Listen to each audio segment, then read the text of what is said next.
Fortunately, someone is available to explain all this technobabble. I mean, technology.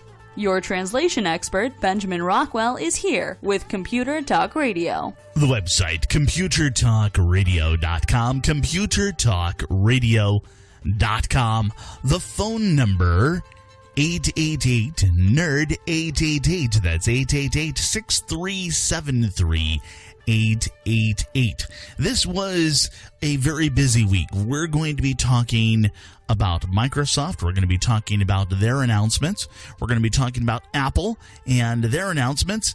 And you know what I'm going to skip over? I'm going to briefly mention, yes, Nintendo also had an announcement in the last week, but it was actually just before the weekend. So we're talking a week ago, they announced a new thing called the Switch, and that's actually the new name for the Nintendo NX. Needless to say, it's another console, but it's moving it in a different direction. A matter of it's portable, but it'll also go onto your big screen. And it's not even coming out till March, so we'll talk about that more later. Coming up next this hour, yes, Keith M. Sedor is going to spend a bit of time with me talking about that Apple announcement. So let's dive into the news. And one of the interesting things. And I have no idea. This popped up just a matter of a few minutes ago before we went to the recording studio, and this is a supposed release of John Podesta's emails from WikiLeaks, and I'm going to read this off because if this is true. And I'm not going to say that it is because it's hard to verify some of this sometimes. But if it's true, this is just another sign in the entire big world that maybe Hillary doesn't get it. As far as technology, as far as nerds, as far as anything nerdy. Quote, this is John Podesta typing, quote, need to have discussion about Hillary saying Doctor Who is boring garbage that feels like everyone is in on a joke nobody told her about.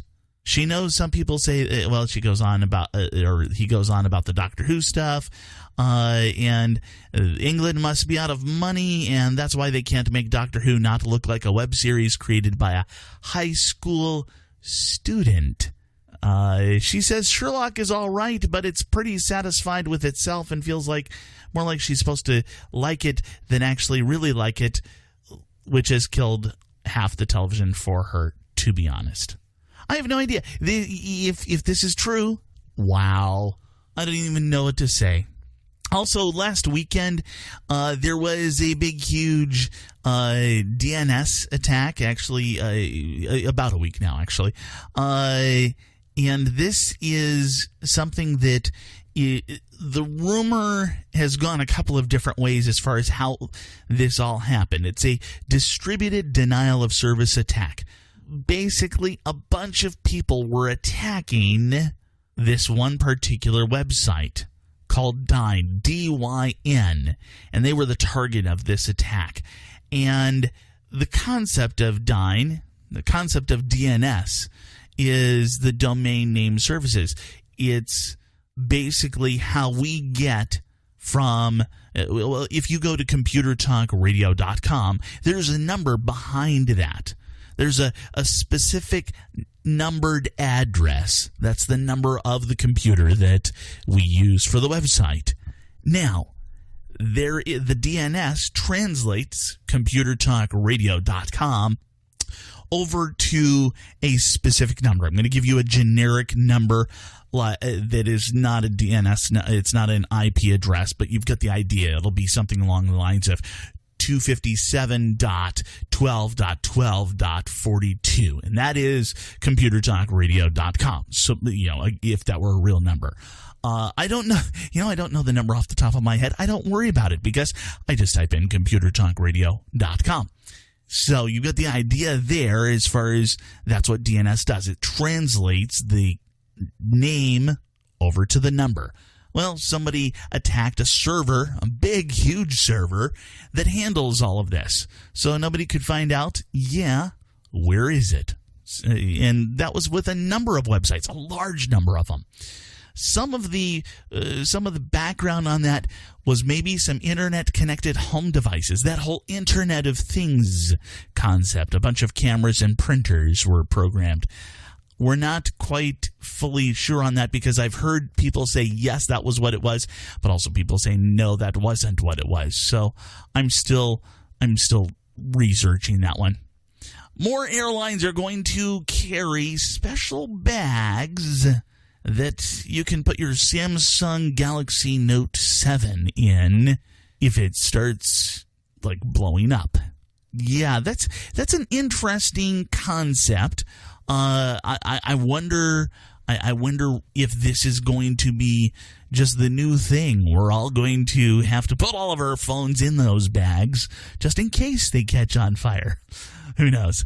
Twitter they also this last week announced their own announcement. Unlike Microsoft's and Apple's, their announcement was, we're going to cut 9% of our workforce. Normally that wouldn't really faze me a whole lot, but the big thing behind that is it appears that they're giving the axe to something called Vine. You may have seen short little 7-second clips, maybe 10-second clips. It is short little loops, and these are called Vines.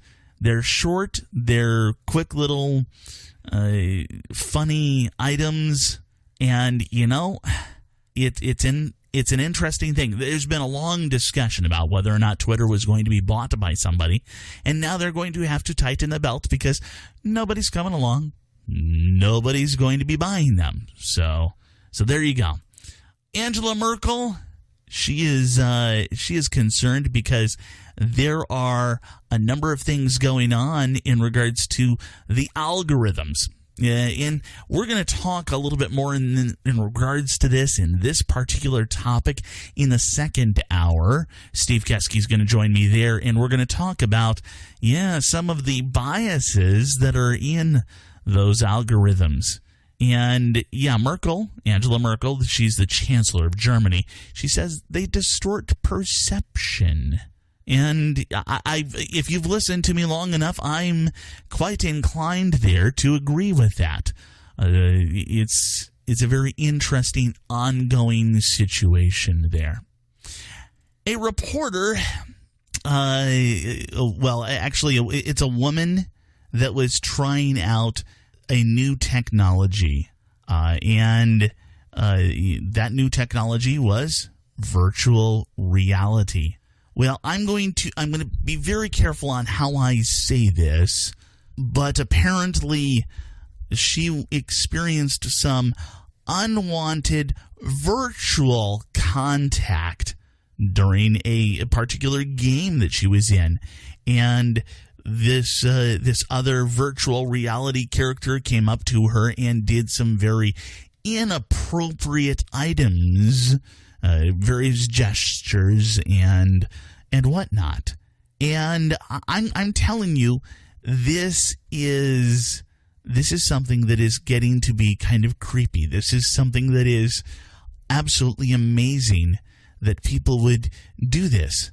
And yet, wow, it shouldn't surprise me because of, I believe that all men, all humans have a certain level of depravity.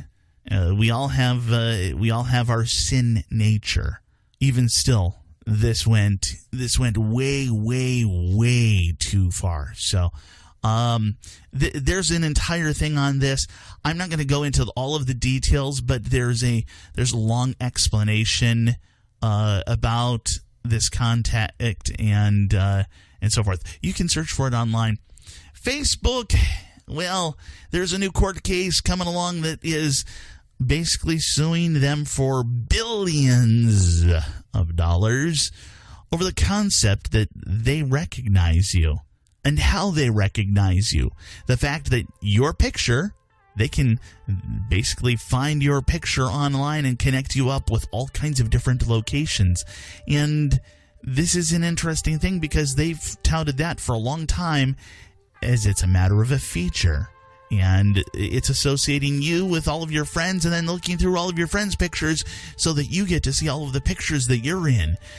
And it's an interesting approach. I don't know where we're going to go with this. I don't know the long haul on this, but it seems like we've got a lot of lawsuits that are flying left and right in regards to privacy, and that includes what we're typing, what we're reading, and yes, what we look like. Yeah. This is Benjamin Rockwell. Keith M. Sedor joins me next here on Computer Talk Radio, talking about, the Apple announcement.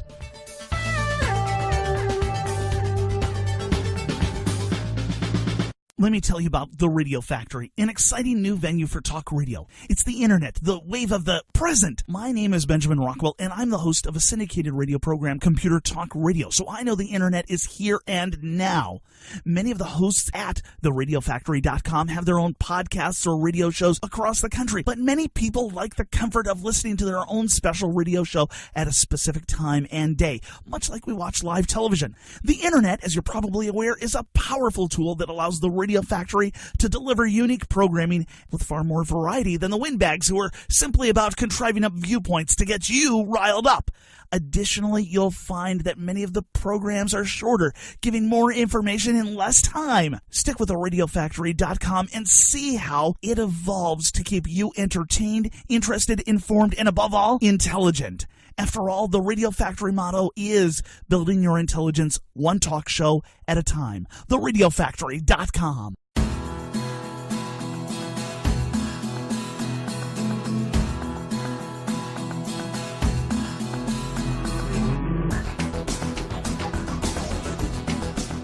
The website, computertalkradio.com, computertalkradio.com. That's where you can find out more information in regards to different ways you can contact us. Just scroll down to where it says Contact Us, and then, that'll take you to a brand new page, which has the phone number and all kinds of other information there, of course. Keith M. Sedor joins me now, as promised, and this is, of course, this has been a busy week with all kinds of announcements from everybody, Nintendo, Microsoft, and, of course, Apple. And it has indeed, Benjamin, but I can tell you, once again, Apple has left me underwhelmed. And I'm trying to remember, who was it that said it? Was it Tim Cook, or was it actually Steve Jobs who said, "Who ever heard of a ship that leaks from the top?" Because once again, everything we heard today was leaked days or weeks in advance. And beyond that, even the new Apple TV app that was introduced, that leaked 2 days ago.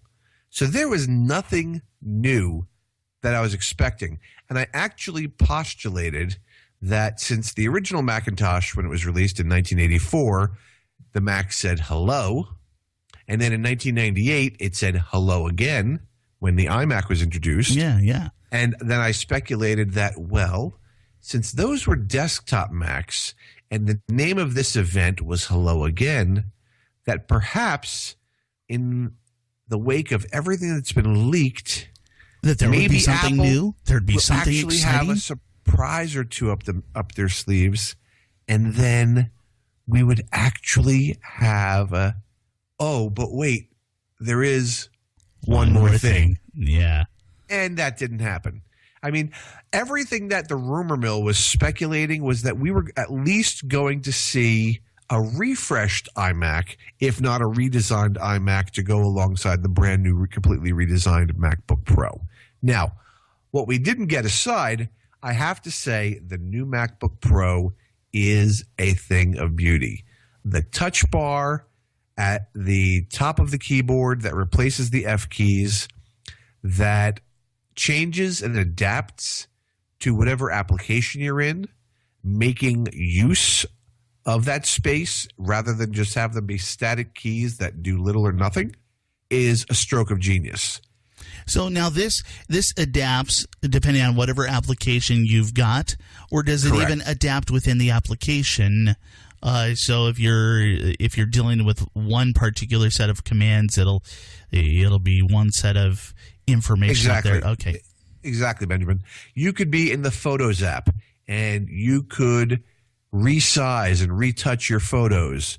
There was a demonstration at the event this week where a DJing app was using the touch bar to scratch and slide and do all kinds of cool effects using the app with live music.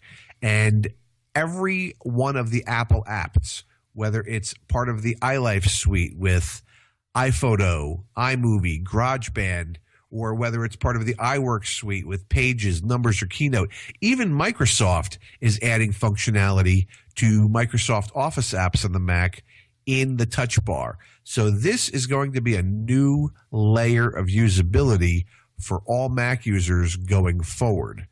Now, like I said, the only thing that disappoints is the fact that there were no real surprises today.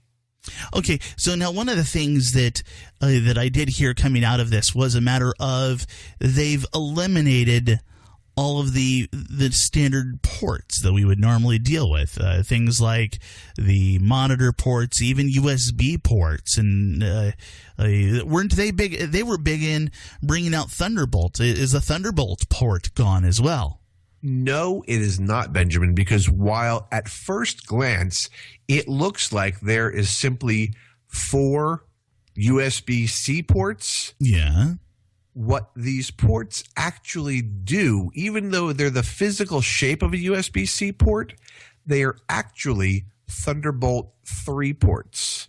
But they have the functionality of Thunderbolt, of USB-C, and video. And it is so that that uses the same connector then. Correct. Okay. And so the benefit of this is that depending upon how you're situated, you could have your peripherals and accessories on either side of your MacBook Pro. Mm-hmm. And that means that you can use any one of these 4 ports as your power port to charge the device. Okay, so it can be used as power, and it can be used as a USB-C and a Thunderbolt 3. But what about standard USB or I don't know, VGA or...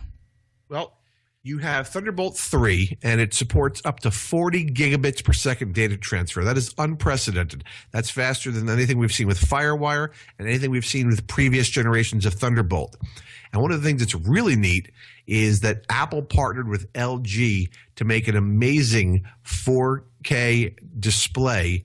And not only will it drive its own 15-inch display, but simultaneously it will also drive not one, but 2 of these LG 4K displays. So it's driving 3 displays at once. So that's some pretty hefty graphics capability there. Okay, yeah. So, and the only other port that's on the side of this is a headphone jack. Wait, hold on. The headphone jack. So they've got a headphone jack on the computer, but not on the phone. Exactly. So what about plugging up thumb drives? Well, if you need to, there is a USB to USB-C adapter. Okay. So Apple has a plethora of adapters this go around, and what's really interesting for is a small that fee? For a nominal fee, sure. Okay. And one of the things that's really cool is that if you have some type of functionality that you need, Apple has a connector for you. Although one of the things I find interesting, because when the most recent MacBook Pros had come out prior to the current iteration, Apple had released a Thunderbolt to Ethernet adapter because the device is too thin to have Ethernet, and also a Thunderbolt to FireWire 800 adapter, one of which I use just about every day because I've got a FireWire 800 hard drive with installers that I usually put on clients' computers. And now they've released an Apple USB-C to USB adapter. So there's your ability to plug in a USB flash drive. And then also a Thunderbolt 3 to Thunderbolt 2 adapter. So if you've got older Thunderbolt 2 legacy cables and connectors, you can use that. Now, Another thing that I find particularly telling is that Apple does not appear to have made their own USB-C to gigabit Ethernet adapter. They've left that to Belkin this go around. Interesting. So now are they partnering with Belkin on that, or is that just a Belkin said, hey, we'll make it and they're licensing it, or do you not know? Well, I can tell you this, Benjamin. When you are on Apple's website and you are looking at the brand new MacBook Pro and you click on buy, after you configure your Mac on Apple's configure to order page, it takes you to a page full of adapters, including this Belkin USB-C to gigabit Ethernet adapter. Apple's also offering a USB-C to Lightning cable for those people who are going to want to synchronize their iPhones and iPads with the new MacBook Pro. Okay, so real quick, before we move on to the next segment, give us an idea of the pricing on each of these levels. Well, here's the interesting thing. Apple has always managed to up the quality of the tech on their MacBook Pros without raising the price. Every year, the entry-level MacBook Pro would start at $19.99. Now, entry-level on a 15-inch MacBook Pro is $23.99. And if you max it out, previously you could max out the top-of-the-line MacBook Pro at about $3,500, $3,600. With tax, a brand new MacBook Pro is going to tip the scales at a little over $5,000, Benjamin. Oh, wow. This is Benjamin Rockwell. That's Keith M. Sedor. We'll be back in just a moment with more in regards to the Apple event here on Computer Talk Radio.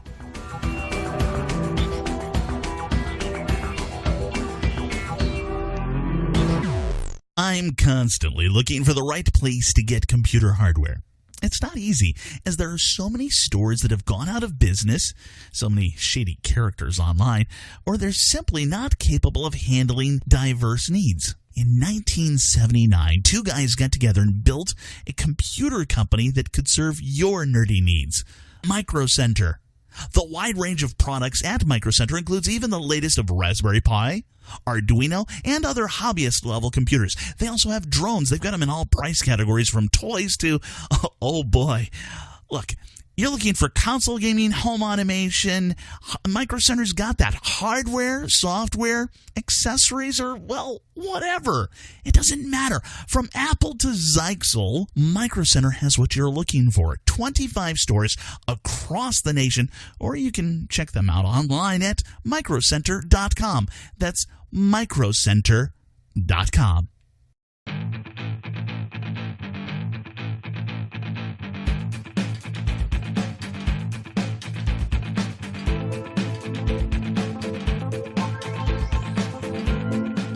So Keith and I have been spending a little bit of time here for the last few minutes talking about the big, huge Apple announcement. Of course, I'm going to be talking about the Microsoft announcement from this past week as well in the next segment.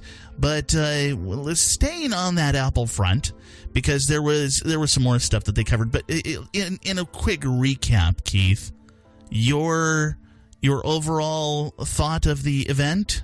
Well, once again, Benjamin, I was underwhelmed. And not because the content that was presented wasn't good. It was. I enjoyed learning about Apple's new TV app, and I enjoyed all of the demonstrations that they showed for the Touch Bar in the brand new MacBook Pro. But these were things that were leaked days or weeks ahead of time, and I would like to get back to the days when we actually had a surprise or two coming from Apple. And I believe it was Steve Jobs who famously said, "Who ever heard of a ship that leaks from the top?" Yeah, so, very good. These things are coming from somewhere. It's like I said, I'm not ungrateful for the really cool things that were introduced this week, but I'd like to be a little bit surprised. So if you're going to leak some stuff, add something in that nobody's been told already. Yeah. So the power thing, I know you had one more thing to mention in regards to power. Yeah, I'm dismayed about this, Benjamin, because I've been supporting Mac users for well over 20 years, and I remember the earliest days of the PowerBook G4, the early titanium PowerBook G4 and the iBook, and these had power adapters that actually plugged into the side of the MacBook. So they actually were inserted inside, and heaven help you if you tripped over the cable. You didn't have a breakaway connection like you do with the MagSafe connection on the MacBooks of the last decade. You would actually bring your whole laptop crashing to the ground. And I know I've even done that. And if you're fortunate enough to have some weird circus-like catching of your MacBook in midair, you still probably will have bent the connector or damaged the insertion point on the side of the laptop. So when they take away the MagSafe connector on the brand new MacBooks and the MacBook Pro, it leaves me a bit disappointed. Although, enter Griffin, the great Mac peripheral adapter company, to bring us the brand new break-safe magnetic USB-C breakaway power cable. And it actually gives you a little dongle that inserts in one of the USB-C ports. And then the other part of that equation is a magnetic catch. Okay. The only downside is that this particular cable will cost you $40 direct from Griffin, or you can get it on Amazon for $34.99. Okay. So now the other big item that came from the Apple announcements was, of course, are they no longer calling it Apple TV? No, it's still called Apple TV, but this week, they introduced a TV app. And it used to be that if you were searching for something, you were searching on the fourth generation Apple TV based upon what channel or what app you were looking for content in. Now, with the TV app, you can log in with your credentials from whoever your cable provider is. They know the services you're subscribing to. Mm-hmm. You can search for content now, and now you'll be able to view any content that you are entitled to receive via the Apple TV with the new TV app. Okay, so they're kind of catching up with the Amazon Fire Stick then, which had that they introduced that 6 months ago. It's correct. Yeah, it's kind of an interesting thing there, because did I hear correctly? I don't know if this was confirmed. Netflix is not working with Apple on this. The only provider that I know is Netflix. Okay. But that's not to say they won't get on board. It simply means that they haven't, reached a contract deal yet. Yeah. So that Netflix is, of course, the big guy in the market. They account for somewhere around a third of all streaming, including YouTube, and a number of different other variations there. So you put in Vimeo and YouTube, and then Amazon is the second commercial provider other than I don't know. Is YouTube a commercial provider now? Yes, because Google has a YouTube service Red, called YouTube Red. Now, the only thing that disappoints me here is the fact that Apple hasn't really made a deal with Amazon yet, and Amazon does not sell the Apple TV because they want to sell you a Firebox or a Fire Stick. And there's actually a couple of good-looking programs like The Man in the High Castle, which I postulates love that show. It is an amazing show. You watch it. Oh, yes. So basically, The Man in the High Castle postulates what life would be like had the Axis powers won World War II. Yeah. It's quite an invigorating thriller, is what it is. It's really fun. But not owning an Amazon playback device, because I do own an Apple TV device, I don't have those things. Although I could watch them via Amazon Prime on my MacBook, I would probably rather watch them on my big screen TV. I will tell you, just as an aside, I enjoy the Netflix experience better on my Gen 3 Apple TV than I do on my Amazon Fire Stick. Well, you'll be dismayed to know then, Benjamin, that you and I both will need to upgrade our Apple TVs to fourth generation models in the very near future, because all support for the third generation Apple TVs is going away. They haven't announced a date yet, but they have said that's coming very, very soon. Ooh, now they're going to continue working, right? Or are they going to just say, "Oh, they're belly up and you're out of luck. I believe we're going to get to a point where updates stop coming and that certain content will only be available on the newer updates. So it'll probably a situation where it's just allowed to languish because they no longer update it. Okay. Wow. Time will tell. Time will tell. So if you think this was lackluster, if you think this entire concept here with the Apple announcements was kind of, I'll tell you what. Coming up next, I'm going to be talking about the Microsoft one, and I'm going to fit all of that information into 7 minutes. Yeah, and I was actually hoping we were going to at least see a desktop refresh on the Mac this go around, and we didn't. Yeah. This is Benjamin Rockwell. And I'm Keith M. Sedor. I'll be back with more Computer Talk Radio in just a moment.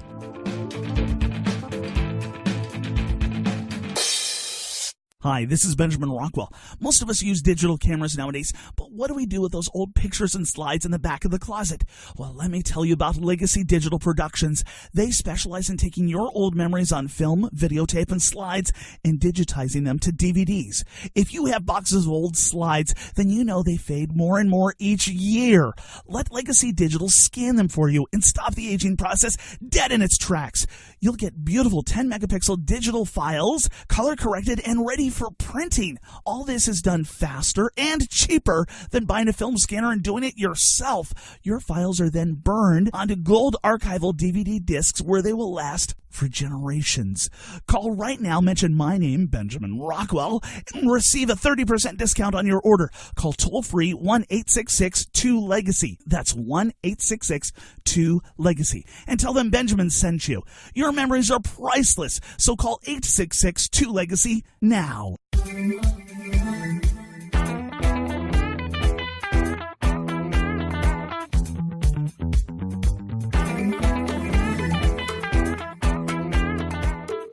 Now, with everything that happened at the Apple conference, now it's my turn to talk about the wonderful, absolutely grand Microsoft Creators Update.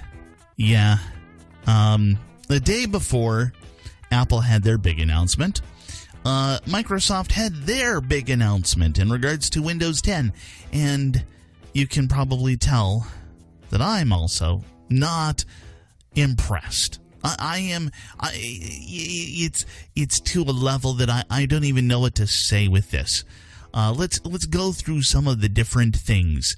So they announced their Surface Studio. This is a $3,000 all-in-one desktop computer. Okay. It's kind of neat. It is a 28-inch screen. It's got a bunch of memory and a bunch of storage, and it's got this zero-gravity hinge, that's what they call it, which allows you to tilt it down almost to like a drafting board, although I'm going to raise kind of an eyebrow at that concept because people are going to lean on that, and some people are going to put too much pressure on it, I think. It's a touch screen, but again, $3,000, and this is in a day and age when most of your laptops have touch screens. Over on the Windows side, they have touch screens, and they're running for $800 or $900. Even the Surface Book. The Surface Book i7 is going to be available just here in a matter of a couple of weeks, and it's going for $2,400. Yeah, it's got 16 hours of battery life, and it's got an upgraded processor, but look, this is not really thrilling me. Neither is their concept of they want to bring us all together. Okay, they're coming up with this idea of communications with the key people in your life can be done directly in the taskbar. And this is something similar to Facebook, except Facebook already has a mild head start against them on that. And then they're doing Xbox live streaming. Well, they're pushing that. It's actually been around now for a little while, or to some extent, and I don't see a lot of people jumping on that bandwagon. And then there's another bandwagon, a bandwagon which, to date, I have yet to see anything really great and impressive with virtual reality headsets. Yes, they did a demonstration, and yes, it was cute and whatnot, and somebody said, oh, I want to see that particular bar stool. I want to see how it looks in my home. And utilizing augmented reality, they were able to place the bar stool technically on the stage. And by using your VR headset, it's there, it's real life. And yeah, I'm just not digging that. It is a solution in search of a problem. I think that's really the best way to describe it. It interacts with the new version of Paint, which maybe might possibly be a little bit interesting, but we don't know how it's going to all work together. Part of it is going to be you want this HoloLens from Microsoft. Part of it may be a push of, yes, the Microsoft phone. So they utilized the classic Paint app. Paint. It's been around since as far back as I can remember. I'm sure it was in Windows 3.0. And probably even before that in Windows 286, but that's beside the point. Here's the thing. They've finally updated it. I don't know if I should say finally. You can do three-dimensional doodling, and you can turn photos into somehow you can add a regular two-dimensional photo, and you can drop that in to these three-dimensional items. And you can do this mapping. They showed a mapping of a sandcastle, and you walk around the sandcastle with a phone, and it digitizes all of it. Well, that's kind of a neat concept, but I'll tell you that the 3D digitizers for the 3D printing world are not really catching on. People are just not biting on that particular fishhook. They're just not going for it. So we bring this all together, and we have to wonder, is this really the best that Microsoft can do? They've got a new control item, the Surface Dial, and you can twist it back and forth, but I'll tell you that it's going to be out for $100, but they already have dials that will do this kind of stuff already, at least as far as for utilizing on-screen menus and color pickers and controlling video editing. They're basically available for about $60, $50.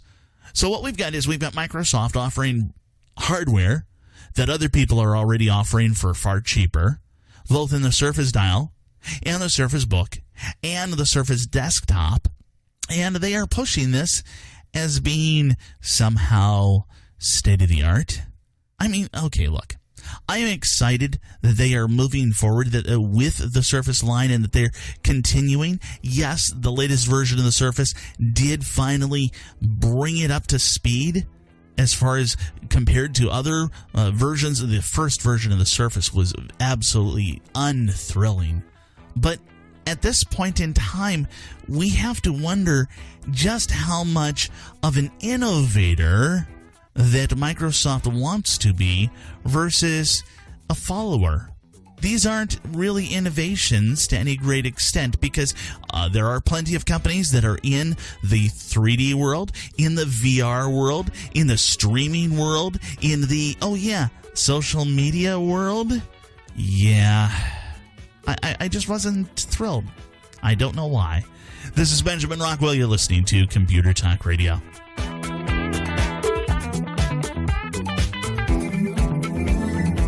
Years ago, I found a web hosting company that fit my needs as a computer nerd, as a radio show host, and just a normal person. Recently, though, it was clear to me that it was time to upgrade, but I had a choice between my old plan and the new one at 7 times the cost. It was that awkward point where I could choose between a sip of water or being dunked in a pool. I searched around, comparing the many options for someone like me. After searching around for 3 weeks, there it was, SiteGround. In proper fashion, I tested their customer service, their knowledge, and their willingness to do things the right way. The SiteGround salesman made sure that I didn't overbuy and get a 50-gallon bucket when a 32-ounce soda would do. These guys know WordPress, Joomla, and regular standard websites. These guys at SiteGround are awesome. SiteGround.com. Site, S-I-T-E, ground.com.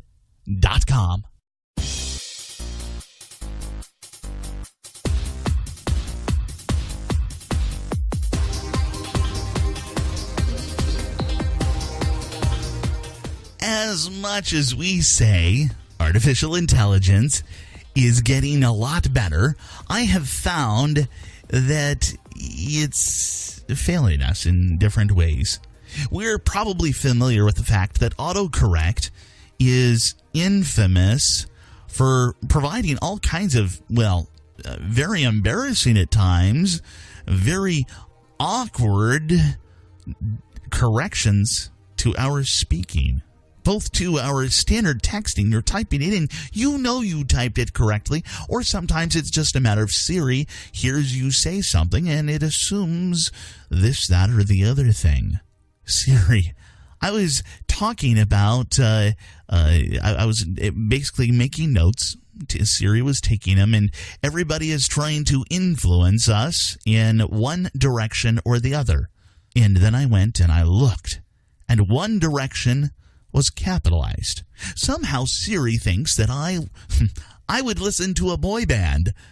Not only a boy band, from what I believe, I don't know for this for sure, but I'm pretty sure that One Direction, the boy band, which really teeny bopper girls should be listening to and nobody else, somehow it thinks maybe I'm a teeny bopper girl, capitalizing One Direction. I don't know. But we are faced with this on a regular basis. I will caution you, I will warn you, the more you get into texting and having Siri handle all of your speech-to-text items, the more you're going to wind up with different embarrassing items. Read what it says. Read what it's translated. Read everything. I will tell you, it's exciting to see some of the things that we are able to do now to break down the barriers of foreign languages, to communicate. If I go down to Mexico with someone who only speaks Spanish and I only speak, English. Okay, I can say burrito and enchilada and a few other things. I can order food, but just barely. Here's the thing. We have some of those advances. We have some of those great things. But even still, I've wound up in some very embarrassing situations doing that same translation. And I'm going, this is what it says. And I show them and they start laughing. I'm like, oh, this isn't good at all. We can try this. You can. Here's a little fun experiment for you. Translate whatever it is that you want to say. Translate it into a foreign language. And then take that translation and translate it back into English. So you go from English to Spanish and back to English. Some of this stuff gets twisted around. English to Japanese and back. Wow, it starts really getting crazy. Whatever it is. And that should give you an idea that as much as we like to think that artificial intelligence is coming along and it's doing amazing things, it has so far to go. So many years of improvement and just sort of digital evolution before it even starts to threaten you and I. That's sort of my thought there. Let's hope it's true. This is Benjamin Rockwell. You're listening to Computer Talk Radio. Let me tell you about The Radio Factory, an exciting new venue for talk radio. It's the internet, the wave of the present. My name is Benjamin Rockwell, and I'm the host of a syndicated radio program, Computer Talk Radio, so I know the internet is here and now. Many of the hosts at theradiofactory.com have their own podcasts or radio shows across the country, but many people like the comfort of listening to their own special radio show at a specific time and day, much like we watch live television. The internet, as you're probably aware, is a powerful tool that allows the Radio Factory to deliver unique programming with far more variety than the windbags who are simply about contriving up viewpoints to get you riled up. Additionally, you'll find that many of the programs are shorter, giving more information in less time. Stick with theradiofactory.com and see how it evolves to keep you entertained, interested, informed, and above all, intelligent. After all, the Radio Factory motto is building your intelligence one talk show at a time. theradiofactory.com.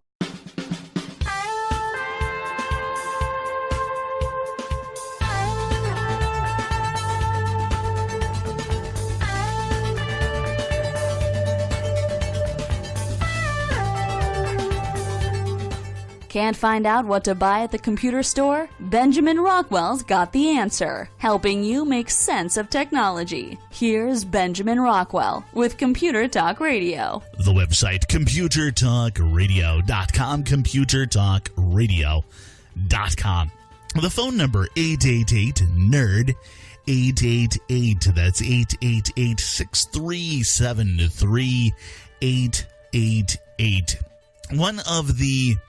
One of the big things that's been a disaster for Samsung has been their latest problems with the Note series just bursting into flames.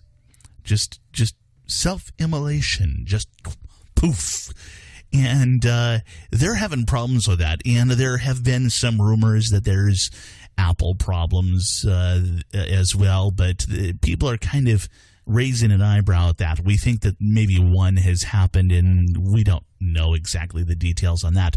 Samsung, of course, is also having problems with, apparently one of their washers is having a problem. And basically, if you want to wash a heavy load, you need to put it on delicate, I guess, or something like that. I don't know what the deal is with it. We don't really cover washers and dryers here. We really cover a lot of the other technical stuff. But I thought I would go through some other PR disasters, public relations nightmares over the recent years that some of these actually continue to this day. Samsung, yes, bursting into flame. That's not good. But we've also seen the issues that Apple had. And they even coined the term antenna-gate.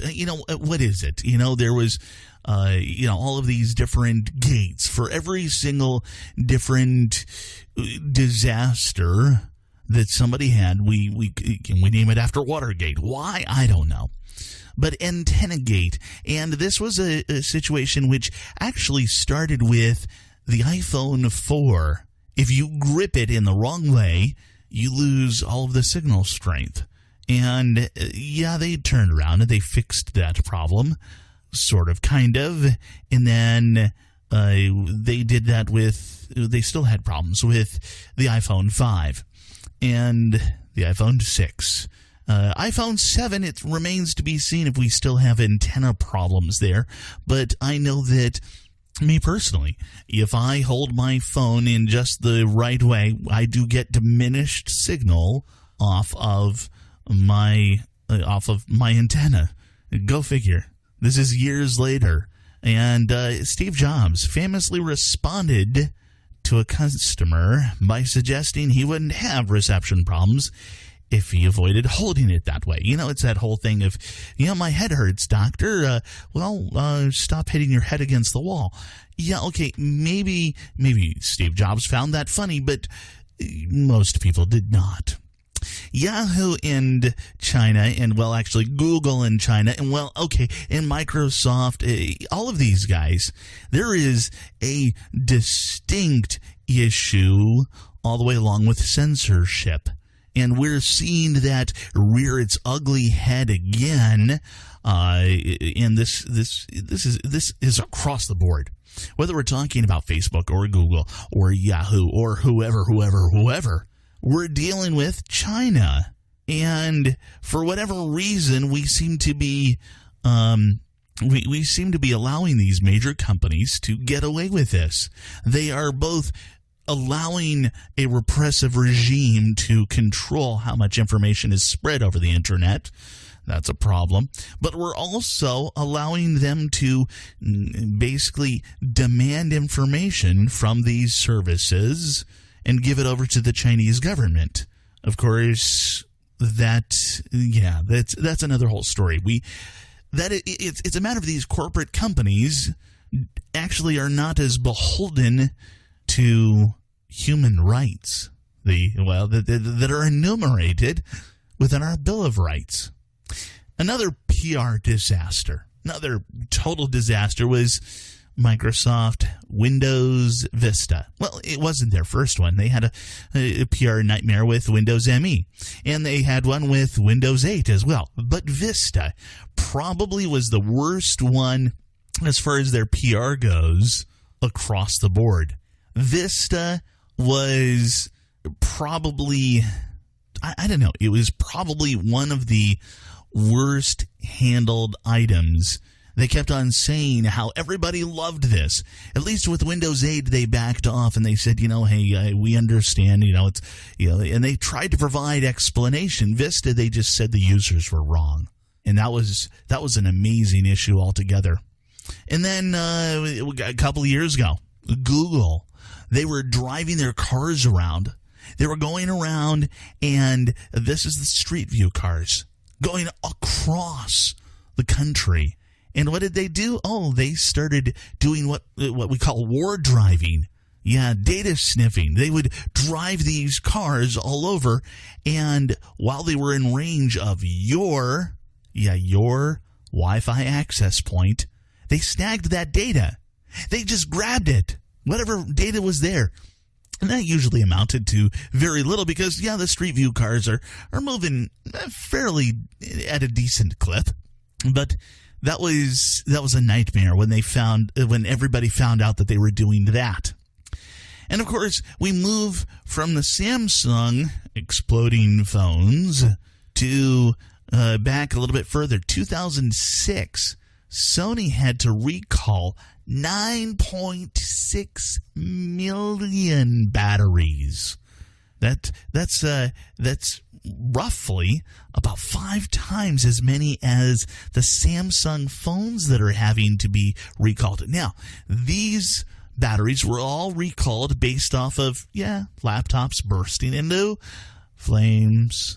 Yeah, that was pretty big. That was really a major concern. That cost Sony $418 million. Now, by my numbers, the Samsung disaster also ran about in that same range. Well, we will find out. They will eventually have to tell us exactly how many phones were recalled, but the number is around 2 million. And when you figure 2 million times $250, and that's just to produce the hardware, these guys make a lot of money off of all of these smartphones. So that's, it remains to be seen exactly how much they're going to be hit, because of course all they have to do is sort of tweak the phones and replace the batteries. So they're going to probably have a hit. Probably, I'm guessing, maybe somewhere around more like 100 million to 200 million. It's still big. It's more than I've got, so not good. The Recording Industry Association of America also had a big, huge problem way back when. This was another one of those just absolute disasters with dealing with the press and the people. And they said, all of these different people who are on Napster and all of this, we're going to sue everybody. And they went out and they were just suing everybody and their brother. So, and what it amounted to was they sued the people who were downloading illegally, but they also sued the internet service providers. They sued the people who were coming up with software for the illegal downloading. They sued anybody that basically had a pulse.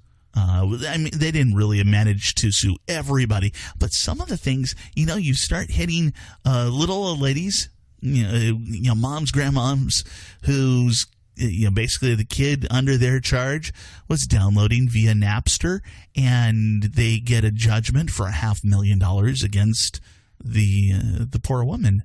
Even though she wasn't the one who was doing it, she somehow was an enabler. She allowed her child to do this, so therefore she needs to go to jail. Yeah. Then there's Facebook. Facebook, we've already mentioned Facebook earlier, but Facebook had a lot of problems in regards to their terms of use contracts. And this is something that's been going on for a while now. They say basically you've got a contract with them, and this contract, they kept on updating it, and they kept on violating the previous contract and doing all kinds of different things. So they would say, hey, you're going to have your content here. We're going to keep it safe from harm. Oh, except here. And then once they said except here, you'd accept it, and this thing would just keep evolving. And they allowed any changes to, the contract. But you had no choice really in this. And you didn't know when they unchecked the box. And that turned into a disaster for Facebook. And this is an ongoing thing. These are not going to be the last disasters by any stretch of the imagination. This is Benjamin Rockwell. You're listening to Computer Talk Radio. I'll be back in just a moment.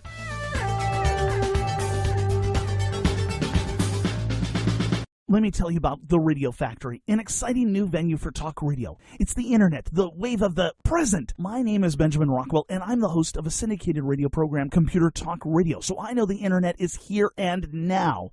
Many of the hosts at theradiofactory.com have their own podcasts or radio shows across the country, but many people like the comfort of listening to their own special radio show at a specific time and day, much like we watch live television. The internet, as you're probably aware, is a powerful tool that allows the Radio Factory to deliver unique programming with far more variety than the windbags who are simply about contriving up viewpoints to get you riled up. Additionally, you'll find that many of the programs are shorter, giving more information in less time. Stick with theradiofactory.com and see how it evolves to keep you entertained, interested, informed, and above all, intelligent. After all, the Radio Factory motto is building your intelligence one talk show at a time. theradiofactory.com.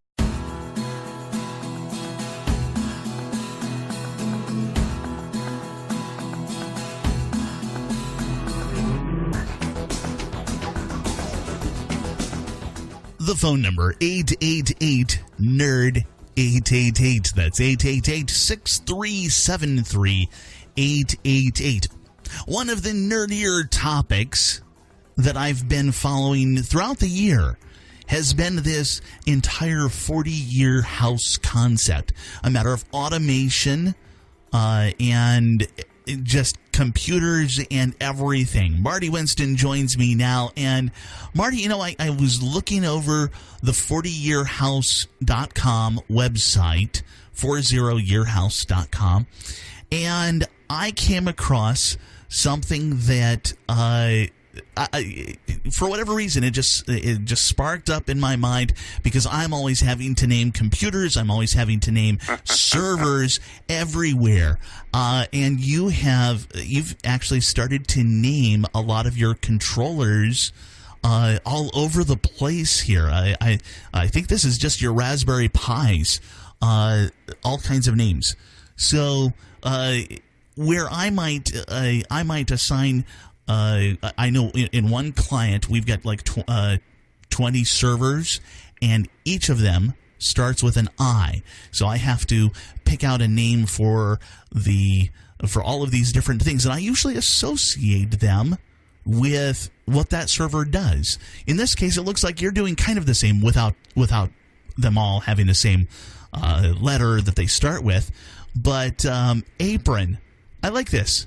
At the driveway apron. Well, what would you have called it? No, Foot of the drive.com or No, this is perfect. This is great. One of the things I found is that I can make this house even smarter by taking more complete advantage of a database server, MySQL in this case. Sure. And in order to do that, the architecture requires that the machines have a login to it. Yes.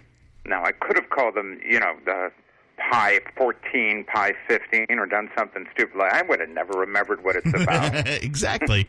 So by defining their logins, which I have to do on the server, and then using those same logins to keep them on the network, and given the naming that's available, using those logins as a way of addressing the machines across the network, it just all kind of made sense. I mean, imagine you and I went to McDonald's, and everybody was named Fred.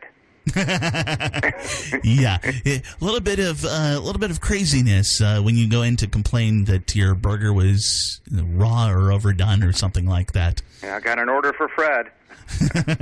Yeah, the other direction. Yeah, all the customers were named Fred. Oh man! So some of these are very obvious. Some of these are very fun too. Okay, so front, that's an obvious one. That's going to be at the front door. Ranger at the cooktop. I like that. And well, it is a kitchen range, isn't it? yes, it is. It perfectly fits. And of course, covering the eco vent, the thermostat, all of your controls throughout the house. That one's named Comfy, which is, I love that. It's like my missing robo-dwarf.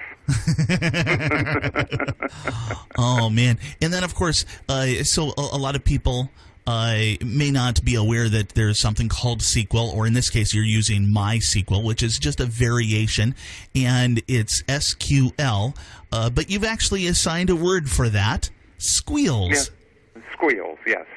Oh, man. So this is one of those things. Now, does this just come naturally to you, or were you struggling with any of these along the way? No, I'm afraid I don't struggle at all with bad puns. Oh man! One of these is actually funny. It's Sinner, but it's actually misspelled. It's SYNNER, and that has to do with the makers of the lighting controls, Synapse. Yes, Synapse Wireless, and again, my memory's imperfect. I've got to remember a lot of stuff about this house, and having these names just, oh yeah, that's what that one is.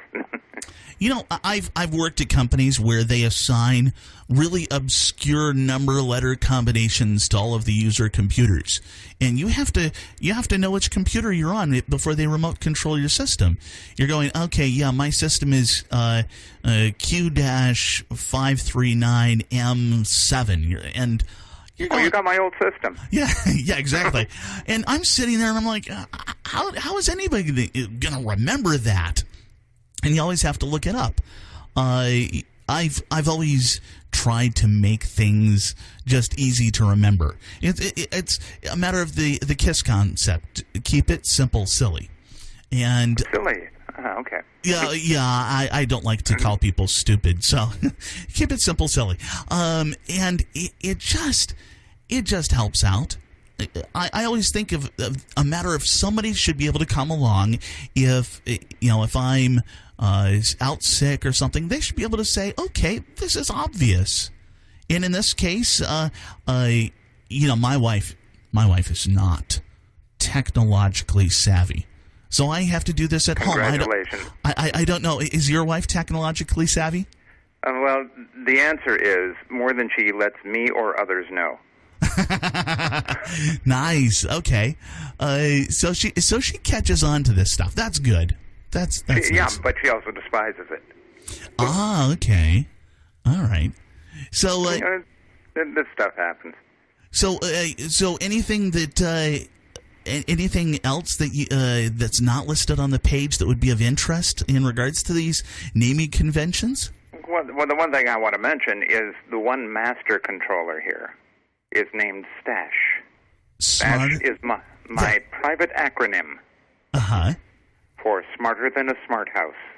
And that's good. That is a nice little reminder that this entire project is more than just something like the Apple HomeKit concept or somebody doing X10s or even it's Zigbee or whatever it is. You have gone above and beyond with all of the different automations in this house. I try to do, speaking of above and beyond, if you don't mind, I'd like to make an appeal to anybody in the audience who is in education, who teaches in classrooms. Yes. One of the things I want to do with the 40yearhouse.com website is to offer enough resources for educators who want to make part of what we're doing here useful in their classrooms. Okay. And I don't always, I've never had to do that, so I'm not sure that I'm including enough of the right stuff. If you get time, please have a look at the site, tell me what I need to add to be more useful to you, or tell me if there's no way it's ever going to be useful to you. You know, there's a way to contact me through the site. It would be nice to do it right. We're going to probably be 900 pages before we're done. Oh, wow. I think it's 70-something now. So with all that uphill ahead of me, this would be a smarter time than later to make those course corrections. Definitely. This is a very huge project, and one of the things that you've mentioned before is that you are inviting people to comment on this. You're looking to do things right as well as smart. And that's really great. So many people want to do these concepts and they keep this closed mind, and I've got my plans and this is how it's going. And you've got a project here where it's almost like crowdsourcing the improvements in all of our living. And it's more like it than you think. I do a lot of panhandling to get the materials in to build the house. Well, there is that, I imagine. Oh, wow. So everybody, feel free to check it out online. It is 40yearhouse.com. Actually, you have 40yearhouse.com as well, right, Marty? I do, because who knows? Some days you want to spell, and some days you want to hit the numbers. Very true. This is Benjamin Rockwell, and, of course, that is Marty Winston. Again, 40yearhouse.com. I will be back with more Computer Talk Radio in just a moment. I'm constantly looking for the right place to get the things that are on my nerd wish list. It's not easy.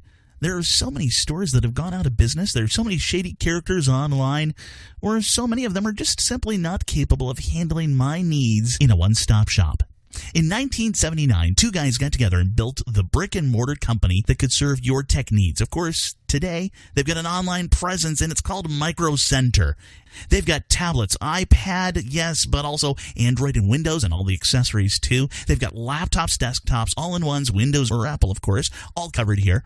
Motherboards and processors, and, okay, all right, who are we kidding? It's really everything to build your own PC. Keyboards, mice, surge protectors, software, tools, and thumb drives. Enough. Look, from Apple to Zyxel, Micro Center has what you're looking for. 25 stores across the nation, or you can check them out online at microcenter.com. That's microcenter.com.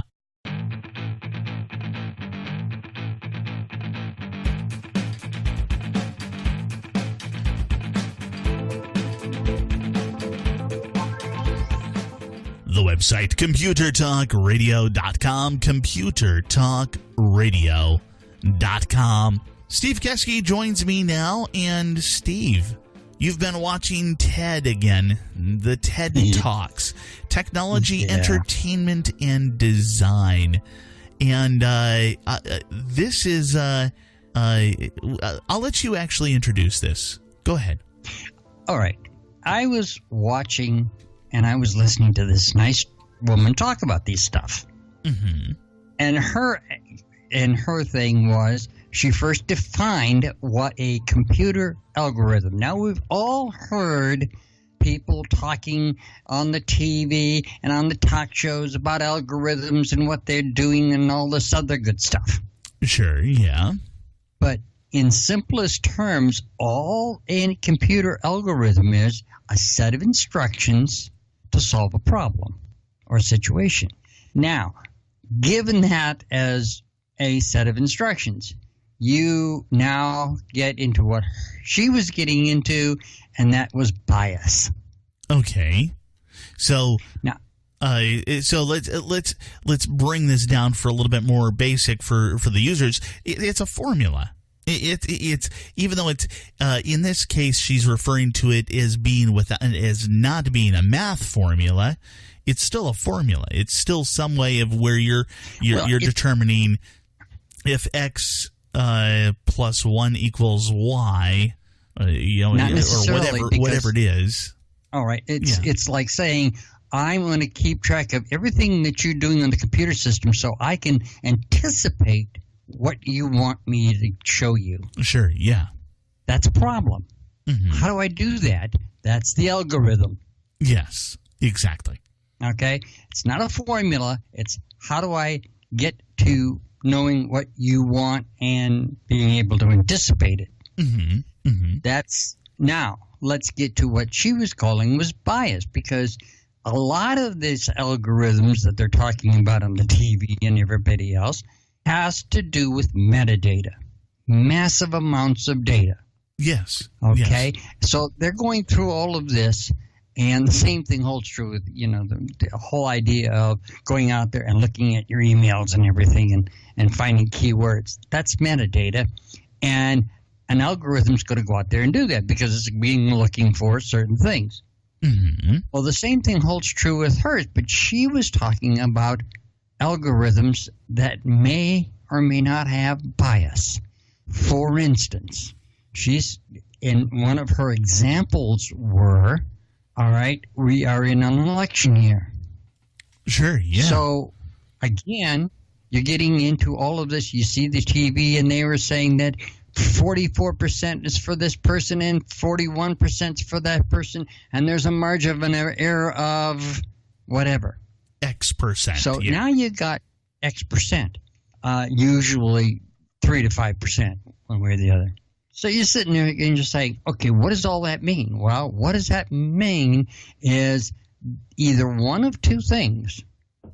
It could be absolutely true if the data coming into the program, into the algorithm, is not biased. In other words, they got a good sampling of all the people in the United States. Yeah. Well, and you have to have an accurate sampling. It's you have to have enough people so that the highest a higher enough volume of people, but also you have to have an accurate representation of a number of different factors across the country for that. That's correct, and that's where we come into what she was talking about was data bias. And that is that I'm setting up the data that I'm putting into the program to get the kinds of results I think I should get. Now, if you're trying to get the results the truth. Right, yeah, exactly. Not necessarily the truth, but what I wanted to say. Yeah. The other kind of bias that she was talking about was bias that was written into the code itself. Uh-huh.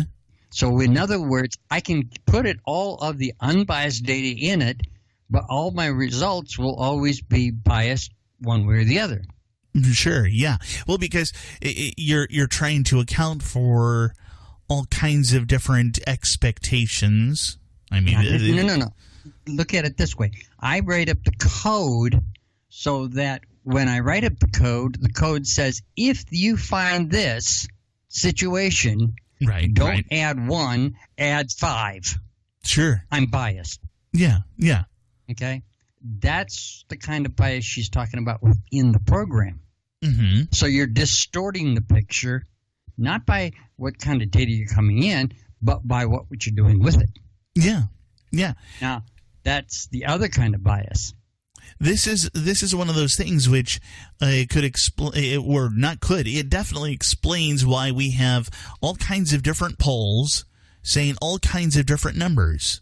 So, so-and-so is ahead in this particular race by 3% according to Ipsos or whatever it is poll, and so-and-so, their competitor, is ahead by Y% in this poll because that's what ABC says, and it's because everybody's got their own different way, and yeah, it's all tricky, it's all crazy, and it's all crazy, and depending upon it, I would say that if you have the same algorithm for all of these different polls, then you can say, well, if I'm getting different figures, that means the data coming in is biased or different from one to the other. Yeah.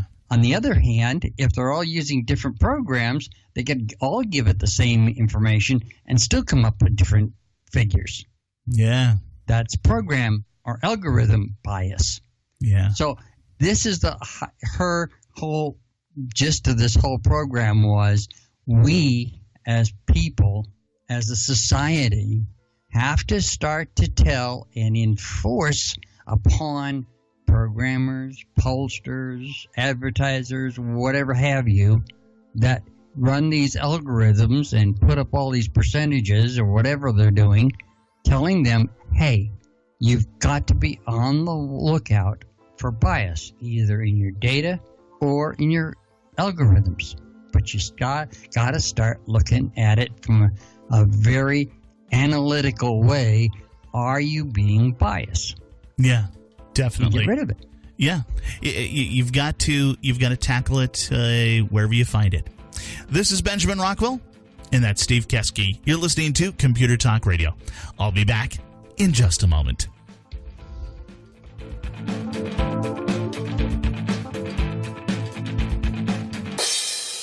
Hey guys, this is Benny Rockwell. Most of us use video cameras nowadays, but what about those old movie films in the back of your closet? Well, let me tell you about Legacy Digital Productions. They specialize in taking your old memories on film, videotape, and slides and digitizing them to DVDs. Imagine Grandpa's old 8mm and 16mm films that are just sitting in a box getting old and fading away.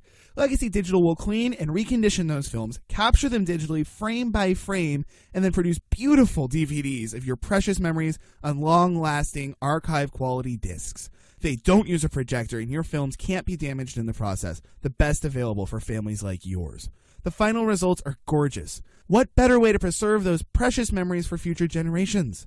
Call right now, mention my name, Benny Rockwell, and receive a 30% discount on your order. Call toll-free 1-866-2-LEGACY. That's 1-866-2-LEGACY. 1-866-253-4229. And tell them Benny sent you. Your memories are priceless, so call 866-2-LEGACY now.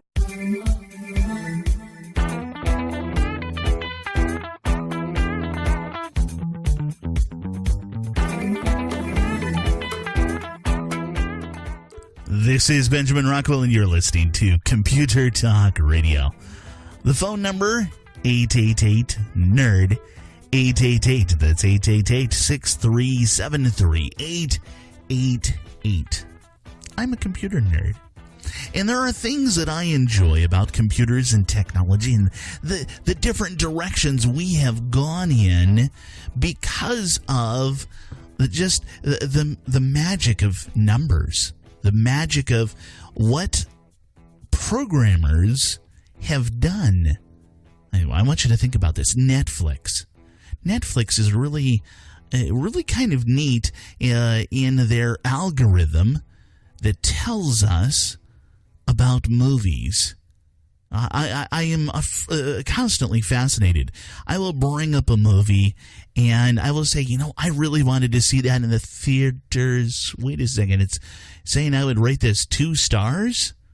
Nah, I don't believe that. I would love this movie, and I get about half an hour into it, and I'm going, I don't like this movie. It's got to. What is going on? Why would it tell me that? Oh wait, no, it told me I wouldn't like this movie, and they were right. And of course, 5-star movies. I have yet to find a Netflix movie that is rated for 5 stars for me that I did not really like. Okay, yes, I have said it wasn't 5 stars; it was 4 stars.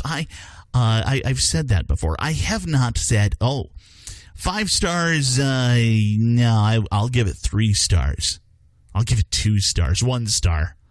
5-star movie, this is garbage. Okay, once in a while, I do recognize that some of the movies that they put up there, some of the different TV shows and stuff like that, but I can usually see those a mile off. It's like, I think they're skewing their algorithm unintentionally. I don't think they intentionally are out to build up their own Netflix properties. And maybe they could be. They're hiding this information from us. They're intentionally manipulating us. Nothing like that. But there are certain things that come up and I go, I know myself well enough so that I know a lot of people, a lot of people are really enjoying this because they enjoyed all of these other different things that I also enjoyed. But somewhere along the way, the premise of the show just doesn't grab me, doesn't say, hey, Benjamin, you got to watch this. And that's okay. It's kind of funny.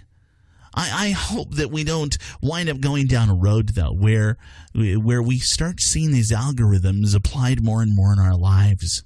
These different little bits and pieces of formulas, and they say, oh, this is actually what you should do. You should do this. You should, we are seeing these algorithms. This is how you should drive to work. This is how you should drive home. This is what kind of car you should drive. But we're going to start seeing, I know this is down the road.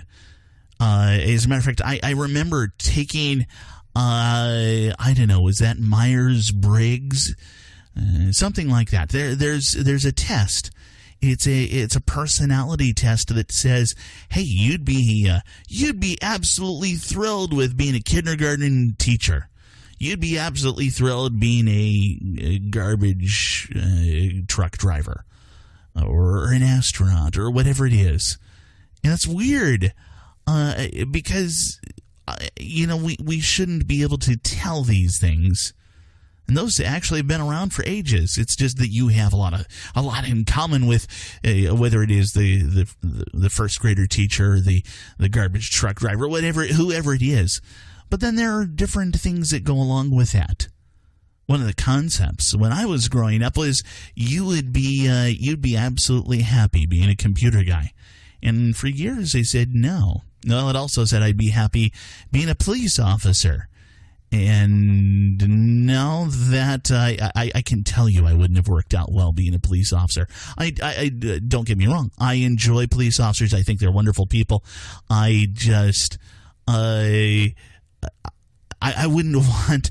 There's a certain level of pressure that I would not want in my life coming down on me. And don't get me wrong, I'll back them up. I will support them a good portion of the time. Don't get me wrong. There are some times when I scratch my head and I go, "What was that officer thinking?"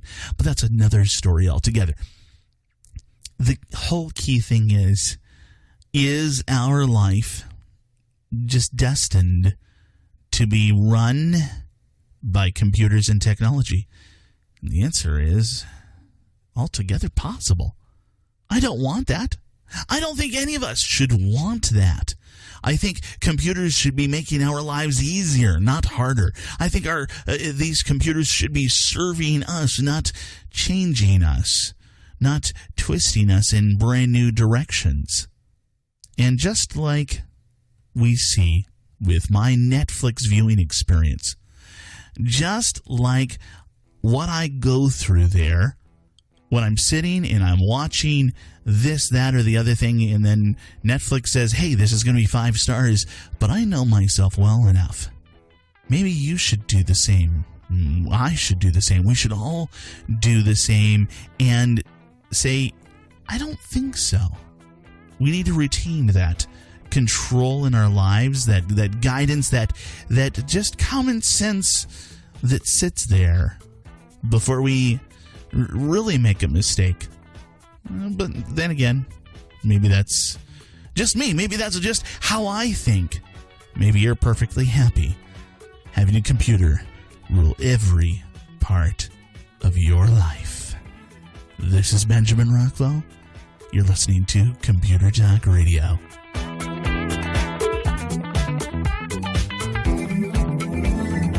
Years ago, I found a web hosting company that fit my needs as a computer nerd, as a radio show host, and, well, a normal person.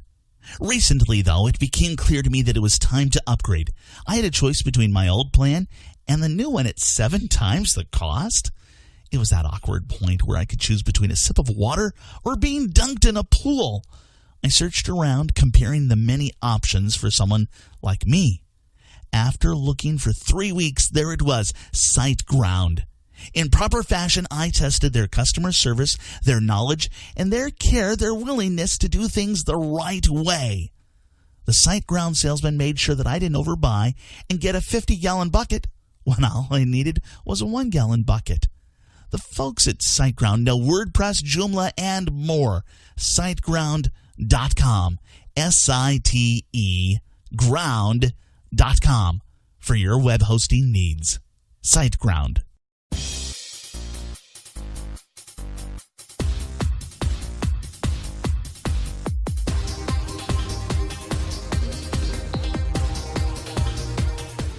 I draw a lot of analogies here on Computer Talk Radio to how people fix cars, how your mechanic takes care of your car.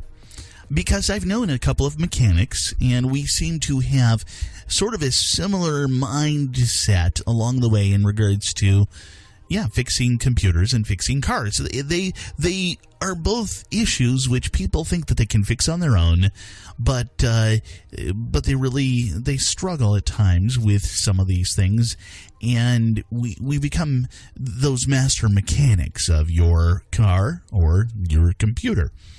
One of my friends, who is Zach, he actually introduced something that was a new concept to me a long time ago, and he was dead on right, and it was one of those things that I had already sort of practiced along the way here and there, but he drew up that parallel for me, and he was dead on right with this. He just popped into my head this about a week ago, and I said, I got to report on that because it's a fun one. And basically, there's this concept: if you close the hood of the car, if you button it all up, you close the hood, and you start the car, it's not going to work. If you test the car, if you start the car up before closing the hood down, before sealing it all up, it is going to work, and it will be fine. The same exact thing applies to, if you close up the computer case, you put the lid on the side, you put the screws in all the way, you tighten it all up, you get it all set, ready to go and ready to deliver, it's going to not work. If you test it out, if you leave it all apart, you say, okay, I put in a brand new hard drive, before I put everything back together again, I'm going to test it out, it will work. And it will always work. If you button it up, you close that all up, and you don't test it, it may have worked when you tested it in the office, but when it gets to somebody's home, it's not going to work again. Why? Just the simple concept of my putting the case together may break it. Why? I don't know. It's Murphy's Law. Murphy's Law attacks us like this, even in the computer field. Murphy was a computer technician. I am convinced of that fact right away. Okay, maybe Murphy's Law has been around a lot longer than that, but you've got the idea. How does this help you? I want you to take your time when you are trying to fix a problem with your computer. Recognize the fact that, yes, these things, as we continue to change things, there's this concept of change management. We go back to the last thing we changed. Okay, I put the case together and it stopped working. I pulled the case apart. Oh, it's working again. There's something to do. Something I'm doing is shorting out the system or whatever when I put the case back together. Is it going to be that? Maybe not. Maybe it's going to be something different, but you've got the idea, hopefully just planted in your head. Just think about it. Just take your time and follow the process. It's here to protect you, I assure you. This is Benjamin Rockwell. You're listening to Computer Talk Radio. We'll catch you next week. Let me tell you about The Radio Factory, an exciting new venue for talk radio. It's the internet, the wave of the present. My name is Benjamin Rockwell, and I'm the host of a syndicated radio program, Computer Talk Radio, so I know the internet is here and now. Many of the hosts at theradiofactory.com have their own podcasts or radio shows across the country, but many people like the comfort of listening to their own special radio show at a specific time and day, much like we watch live television. The internet, as you're probably aware, is a powerful tool that allows the Radio Factory to deliver unique programming with far more variety than the windbags who are simply about contriving up viewpoints to get you riled up. Additionally, you'll find that many of the programs are shorter, giving more information in less time. Stick with theradiofactory.com and see how it evolves to keep you entertained, interested, informed, and above all, intelligent. After all, the Radio Factory motto is building your intelligence one talk show at a time.